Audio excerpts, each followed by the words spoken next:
Hi everyone, just making a real quick video before I disassemble my Litter Robot 3. Basically I keep it in the basement and it worked fine for a while, but then it stops working because it says it senses a cat. You have to clean off the sensors, restart it, unplug it. I mean, it just takes you through a lot sometimes, and it's the worst when your Litter Robot is stuck upside down and you're unable to get it to rotate back, and the cats don't have a litter box to go into unless you have a secondary one. So real quick, just wanted to show what I did to modify it to help it work. I placed a bag of rocks from like the dollar store on the side, because sometimes even when you fill it up to the proper amount, if it's too much weight, it'll tip, and what happens is not tip over, but it will kind of wiggle off the floor, which makes the Litter Robot think that there's a cat trying to get in. So what I did was I put a bag of rocks right there in the corner, left side corner, because once it rotates back, that's the side that lifts up a little bit and causes it to stop working. So I placed the bag of rocks there so then it continue a cycle. Also, what I did was I placed a camera on the Litter Robot so I can always see if it is stuck upside down or not. And lastly, what I did was I got these finger bots. And what these finger bots will do is they will hit the cycle and the reset as I need, and you just have to have the app for it. So if I am viewing the Litter Robot 3 from anywhere and I see that it's stuck upside down, even though the app says you can cycle or reset it, it actually doesn't work if the Litter Robot is in a compromised position. It will actually ignore all your commands. So that's why I got the robots, the finger bots. And what I do is I look at the video.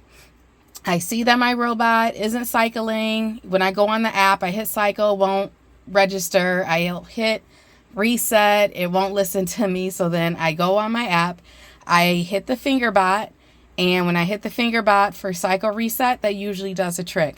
Another thing I do sometimes, if that doesn't work, I do have a Genie plug plugged in. So then I'll go into another app, hit the Genie plug, which actually seems like it's being unplugged from the Litter Robot's point of view. So I'll actually turn off the outlet and then I'll cut it back on. And when I cut it back on, then I go back to the finger bot and hit reset and cycle, and then it works.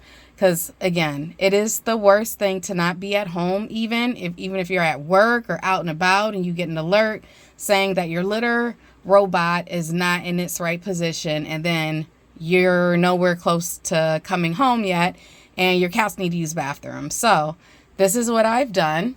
Again, I have taped down these finger bots to reset and cycle. Now the finger bots do have an adhesive behind it, but I wanted to make sure. I want to make sure that everything's working, especially if I'm modifying anything. You know, I'm a girl, so of course, duct tape, all the way. Use duct tape to secure it. And then, again, the rocks right there. And that's about it.